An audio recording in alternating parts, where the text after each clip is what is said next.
Salam sejahtera. Kembali kita bertemu dalam nama Tuhan Yesus. Kita renungkan firman Tuhan dan kita baca dari Wahyu pasal yang kedua. Tuliskanlah kepada malaikat jemaat di Efesus. Inilah firman dari Dia yang memegang ketujuh bintang itu di tangan kanannya dan berjalan di antara ketujuh kaki dian emas itu.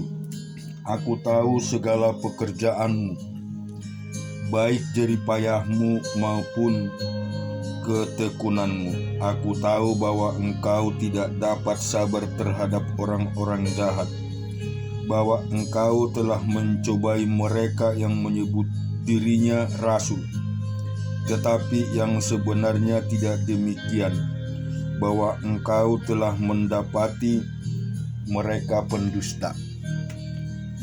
Dan engkau tetap sabar dan menderita oleh karena hambaku, dan engkau tidak mengenal lelah. Namun demikian aku mencela engkau karena engkau telah meninggalkan kasihmu yang semula. Sebab itu ingatlah betapa dalamnya engkau telah jatuh. Bertobatlah dan lakukanlah lagi apa yang semula engkau lakukan. Jika tidak demikian, aku akan datang kepadamu dan aku akan mengambil kaki dianmu dari tempatnya jikalau engkau tidak bertobat.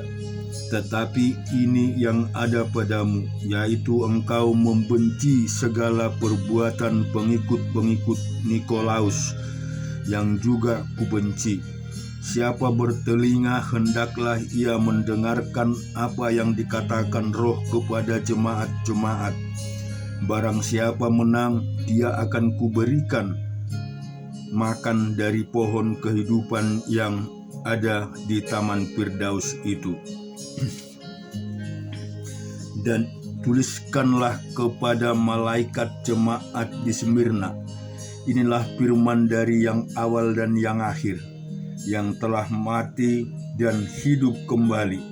Aku tahu kesusahanmu dan kemiskinanmu, namun engkau kaya dan fitnah mereka yang menyebut dirinya orang Yahudi, tetapi yang sebenarnya tidak demikian. Sebaliknya mereka adalah jemaat iblis. Jangan takut terhadap apa yang harus engkau derita.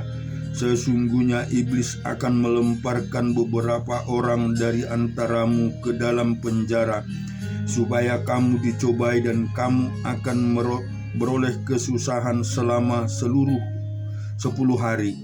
Hendaklah engkau setia sampai mati, dan aku akan mengaruniakan kepadamu mahkota kehidupan.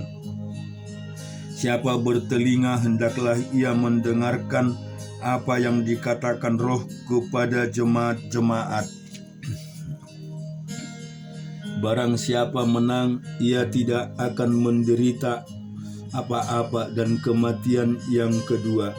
Dan tuliskanlah kepada malaikat jemaat di Pergamus, inilah firman Dia yang memakai pedang yang tajam dan bermata dua. Aku tahu di mana engkau diam, yaitu di sana di tempat tahta iblis, dan engkau berpegang kepada namaku, dan engkau tidak menyangkal imanmu kepadaku, juga tidak pada zaman Antipas saksiku yang setia kepadaku, yang dibunuh di hadapan kamu di mana iblis diam. Tetapi aku mempunyai beberapa keberatan terhadap engkau di antaramu. Ada beberapa orang yang menganut ajaran Bileam, yang memberi nasihat kepada Balak untuk menyesatkan orang Israel, supaya mereka makan persembahan berhala dan berbuat jinak. Demikian juga ada padamu orang-orang yang berpegang kepada ajaran pengikut Nikolaus. Sebab itu bertobatlah, jika tidak demikian aku akan segera datang kepadamu dan Aku akan memerangi mereka dengan pedang yang di mulutku ini. Siapa bertelinga hendaklah ia mendengarkan apa yang dikatakan Roh kepada jemaat-jemaat. Barang siapa menang, kepadanya akan kuberikan dari mana yang tersembunyi, dan aku akan mengaruniakan kepadanya batu putih yang di atasnya tertulis nama baru yang tidak diketahui oleh siapapun selain oleh yang menerimanya. Dan tuliskanlah kepada malaikat jemaat di Tiatira, inilah firman Anak Allah yang dan kakinya bagaikan tembaga. Aku tahu segala pekerjaanmu, baik kasihmu maupun imanmu, baik pelayananmu maupun ketekunanmu. Aku tahu bahwa pekerjaanmu yang terakhir lebih banyak daripada yang pertama. Tetapi aku mencela engkau karena engkau membiarkan wanita Isabel yang menyebut dirinya Nabiah mengajar dan menyesatkan hamba-hambaku supaya berbuat zina dan makan persembahan-persembahan berhala. Dan aku telah memberikan dia untuk bertobat, tetapi ia tidak mau bertobat dan dari zinahnya. Lihatlah, aku akan melemparkan dia ke atas ranjang orang sakit, dan mereka yang berbuat zina dengan dia akan kulemparkan ke dalam kesukaran besar, jika mereka tidak bertobat dari perbuatan-perbuatan perempuan itu. Dan anak-anaknya akan kumatikan, dan semua jemaat akan mengetahui bahwa aku yang menguji batin dan hati orang, dan bahwa aku akan membalas kepada kamu setiap orang menurut perbuatannya. Tetapi kepada kamu, yaitu orang-orang lain di Tiatira, yang tidak mengikuti ajaran itu dan yang tidak menyelidiki apa yang mereka sebut seluk-beluk iblis, kepada kamu aku berkata, aku tidak mau menganggukkan beban lain kepadamu, tetapi apa yang ada padamu, peganglah itu sampai aku datang.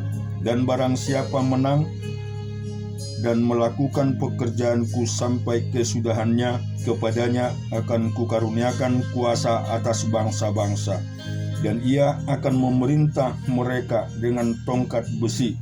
Mereka akan diremukkan seperti tembikar tukang periuk, sama seperti yang kuterima dari Bapakku, dan kepadanya akan kukaruniakan bintang timur. Siapa bertelinga, hendaklah ia mendengarkan apa yang dikatakan Roh kepada jemaat-jemaat. Kita juga akan baca di Sakaria pasal yang ke-9. Ucapan ilahi firman Tuhan datang atas negeri.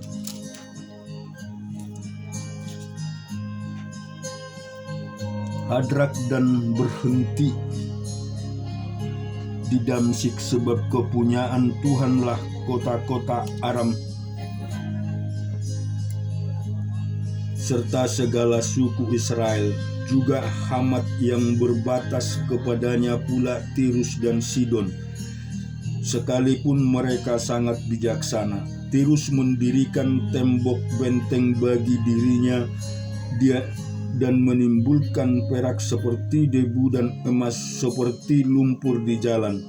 Namun sesungguhnya Tuhan akan membuatnya miskin dan akan melontarkan kekuatannya ke dalam laut, dan kota itu sendiri akan habis dimakan api.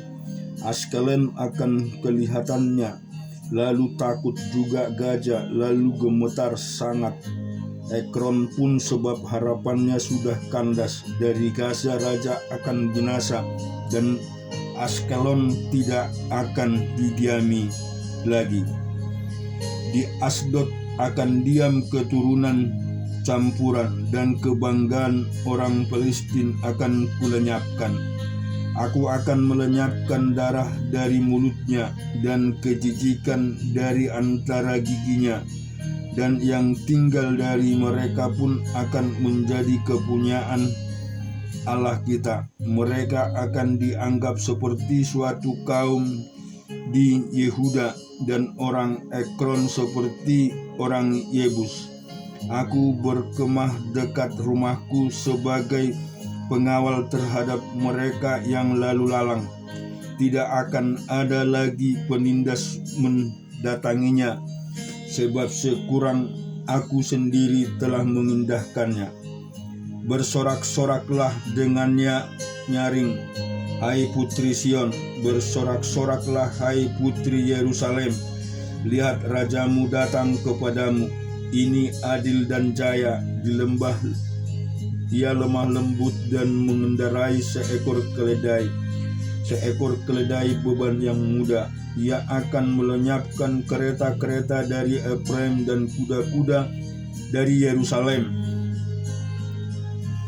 Busur perang akan dilenyapkan, dan ia akan memberitakan damai kepada bangsa-bangsa. Wilayah kekuasaannya akan terbentang dari laut sampai ke laut, dan dari sungai Efrat sampai ke ujung bumi. Mengenai engkau, oleh karena darah perjanjianku dengan engkau, aku akan melepaskan orang-orang tahanan dari lubang yang tidak berair. Kembalilah ke kota bentengmu, hai orang tahanan yang penuh harapan.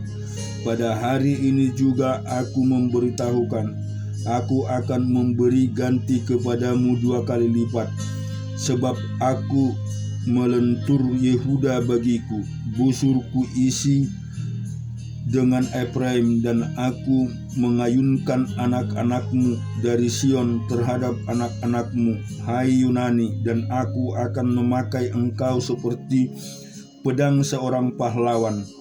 Tuhan akan menampakkan diri kepada mereka, dan anak panahnya akan melayang keluar seperti kilat. Dan Tuhan Allah akan meniup sangkakala dan akan berjalan maju dalam angin badai dan selatan. Tuhan semesta alam akan melindungi mereka, dan mereka akan menghabisi dan menginjak-injak pengumban-pengumban. Mereka akan minum darah seperti minum anggur, dan menjadi penuh seperti bokor penyiraman, seperti penjuru-penjuru mesbah. Tuhan Allah mereka akan menyelamatkan mereka pada hari itu, seperti kawanan domba umatnya itu. Sungguh mereka seperti permata-permata mahkota yang berkilap-kilap. Demikianlah mereka di tanah Tuhan. Sesungguh alangkah baiknya itu, dan alangkah indahnya teruna bertumbuh besar karena gandum, dan anak dara karena anggur. Kita juga akan baca di dalam Amos pasal yang pertama. Perkataan yang dinyatakan kepada Amos, salah seorang peternak domba dari Tekoa, tentang Israel pada zaman Usia Raja Yehuda dan dalam zaman Yerobeam anak Yoas Raja Israel, 2 tahun sebelum gempa bumi. Berkatalah ia, Tuhan mengaum dari Sion, dan dari Yerusalem ia mengendarakan suaranya ke keringlah padang-padang penggembalaan, dan layulah puncak gunung Karmel. Beginilah firman Tuhan, karena 3 perbuatan jahat Damsik, bahkan 4, aku akan menarik kembali keputusanku. Oleh karena mereka telah mengirik Gilead dengan eretan pengirik dari besi, aku akan melepaskan api ke dalam istana Hazael, sehingga puri Behadad dimakan habis. Aku akan mematahkan palang pintu Damsik, dan melenyapkan penduduk dari Bikeat Awem. serta memegang tongkat kerajaan dari Bet Edom. Dan rakyat Aram harus pergi sebab orang buangan ke Kir firman Tuhan. Beginilah firman Tuhan. Karena 3 perbuatan jahat Gaza, bahkan 4, aku tidak akan menarik kembali keputusanku. Oleh karena mereka telah mengangkut ke dalam pembuangan suatu bangsa seluruhnya untuk diserahkan kepada Edom. Aku akan melepaskan api ke dalam tembok Gaza sehingga purinya dimakan habis. Aku akan melenyapkan penduduk dari Asdod dan memegang tongkat kerajaan dari Askelon. Aku akan mengacungkan tanganku melawan Ekron sehingga binasalah sisa-sisa orang Palestina, firman Tuhan Allah. Beginilah firman Tuhan, karena 3 perbuatan jahat Tirus, bahkan 4, aku tidak akan menarik kembali keputusanku, oleh karena mereka telah menyerahkan tertawan suatu bangsa seluruhnya kepada Edom, dan tidak mengingat perjanjian persabaran. Aku akan melepaskan api ke dalam tembok Tirus, sehingga purinya dimakan habis. Beginilah firman Tuhan, karena 3 perbuatan jahat Edom bahkan 4, aku tidak akan menarik kembali keputusanku, oleh karena ia mengejar saudaranya dengan pedang dan mengengkangkan bebas kasihnya, memedamkan amarahnya untuk selamanya, dan menyimpan gemasnya untuk seterusnya. Aku akan melepaskan api ke dalam teman, sehingga puri Bosra dimakan habis. Beginilah firman Tuhan, karena 3 perbuatan jahat Bani Amon, bahkan 4, aku tidak akan menarik kembali keputusanku. Oleh karena mereka membelah perut perempuan-perempuan hamil di Gilead, dengan maksud meluaskan daerah mereka sendiri. Aku akan menyalakan api di dalam tembok Raba, sehingga purinya dimakan habis. Diiringi sorak-sorai pada waktu pertempuran, diiringi angin badai pada waktu puting beliung, dan raja mereka harus pergi sebagai orang buangan. Ia bersama-sama dengan pembesar-pembesarnya, firman Tuhan. Amin. Tuhan memberkati.